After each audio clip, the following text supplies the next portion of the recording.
Salut la gang, c'est encore moi, Ophélie, bienvenue sur ma chaîne. Aujourd'hui, je vous donne la clé du succès pour faire des bonnes playlists. Bon, vite de même, j'ai pas l'air super crédible, mais je vous jure, avec un bon 175 playlists à mon actif, puis DJ d'au moins 23 parties de sous-sol, j'ai de l'expérience derrière la cravate. Fait qu'aujourd'hui, je vais vous léguer mon expertise. Simple de même. Mais avant de commencer, mettez-vous confortable, un petit like, un petit commentaire, ça fait toujours du bien. Même que si t'aimes ma face, tu peux t'abonner. On commence! Premièrement, il faut que tu trouves le mood de ta playlist. Est-ce que c'est pour te motiver à faire le ménage de ton appartement?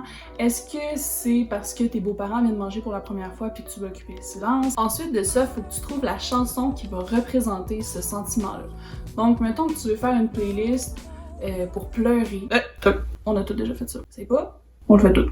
Ben, tu iras pas mettre Never Gonna Give You Up de Rick Astley. Tu comprends le concept, là? Tu dois vraiment trouver la chanson qui représente le plus ce sentiment-là pour te mettre dans l'ambiance de la playlist. C'est plus que de la musique. Oh! Wow! Une fois que tu as trouvé cette chanson-là, il faut que tu en trouves une autre, puis une autre, puis une autre. Bref, il faut que tu en trouves plus qui te gardent dans le même état d'esprit. Si jamais c'est une playlist pour pleurer, encore une fois, puis que cette chanson-là, elle te rend triste, ben c'est parfait. Faut que tu restes dans cet état d'esprit-là. Si tu mets une chanson puis tu fais « Ah, elle est bonne », ben t'en mets pas. Ensuite de ça, tu peux mettre des chansons que tes amis apprécient, que tu les as entendues écouter puis que tu sais qu'ils les aiment. Même si toi, c'est pas tes chansons préférées, ben ça fait que tout le monde apprécie le moment. Si, au contraire de ce que je te dis depuis le début, c'est une playlist qui est que pour toi, ben là, c'est tellement plus facile parce que tu peux te fier à ce que toi, tu ressens. Et à ce moment-là, ben, je te recommande fortement Spotify parce que le référencement sur ce site-là est juste insane. Tu vas mettre 10 chansons dans une playlist que tu vas avoir construite, puis eux, ils vont déjà te proposer des chansons qui vont avoir un lien, soit l'artiste, soit le style. Spotify est vraiment un outil parfait pour créer des playlists parce qu'il a été créé dans ce sens-là. Mon truc quand tu utilises cet outil de référencement-là, par contre, c'est de laisser une chance au coureur parce que souvent tu vas tomber sur des chansons que tu connais pas nécessairement. Moi, ce que je fais, c'est que j'écoute la chanson peut-être 25 secondes. Si je l'aime pas, skip ça, il n'y a pas de trouble. T'es pas obligé d'aimer une chanson, c'est juste que dans les 25 premières secondes, selon moi, à moins que ce soit du vieux rock, puis que ça commence avec un bout expérimental, puis qu'éventuellement ça devienne... Bref, ta chanson de 3 minutes, elle risque de montrer sa vibe dans les 25 premières secondes. Puis si elle le fait pas, si tu t'ennuies, si tu trouves ça long, skip ça parce qu'éventuellement ça va te tanner, donc ça sert à rien. Tu peux également aller chercher des chansons des artistes que tu apprécies déjà. Par exemple, je faisais une playlist, je me rappelle même plus pourquoi. Ah! Je faisais une playlist d'été, puis je sais que Dua Lipa fait vraiment des bonnes chansons pour l'été.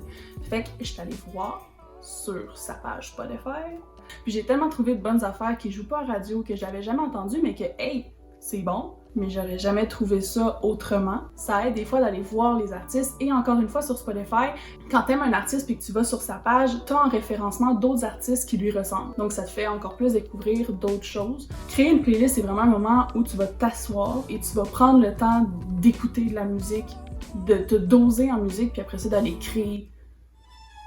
C'est un art. C'est un art, créer une playlist. Sinon, également sur Spotify, mais là, à ce moment-là, il y a aussi ça sur Apple Music si je ne m'abuse, puis il y a surtout ça sur YouTube. Il y a des playlists qui existent déjà. Tu peux aller écouter les playlists, puis juste prendre ce qu'il y a de meilleur pour l'ajouter dans la tienne. Souvent, ce qui va arriver, c'est que tu vas entendre une chanson, tu vas juste te dire « Ah, mais j'y avais pas pensé à cette chanson-là. » Justement, avant hier, j'avais oublié cette chanson-là.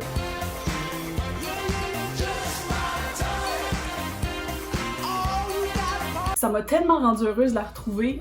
Je l'ai écoutée en boucle pendant comme 20 minutes, je pense. Une chose plus technique à retenir, c'est qu'il faut essayer que ta playlist, ça dure pas 45 minutes. Parce qu'en 45 minutes, t'as le temps pour peut-être même pas une vingtaine de chansons. Fait que si tu allonges ta playlist, tu la mets entre 2 heures, 2 heures et demie, à ce moment-là, tu vas pouvoir écouter ta playlist plus longtemps. Tu te tanneras pas de l'écouter. Parce que écouter les 10 mêmes chansons en boucle, éventuellement tu te tannes, puis après ça, quand tu veux juste ajouter une couple de chansons pour que ta playlist te dure plus longtemps, ben tu skips celle que t'es tanné d'entendre pour écouter les 3 autres. Fait que ça sert à rien. T'es mieux de te créer une playlist plus longue avec des chansons que tu connais pas nécessairement puis que tu vas finir que par apprécier ou par écouter, que de te faire une petite playlist à chaque 2 semaines puis d'être tanné de l'écouter à chaque 2 semaines puis de t'en recréer une autre, tu perds du temps à faire ça. Finalement, mon conseil le plus grand, ce serait ouvre tes horizons.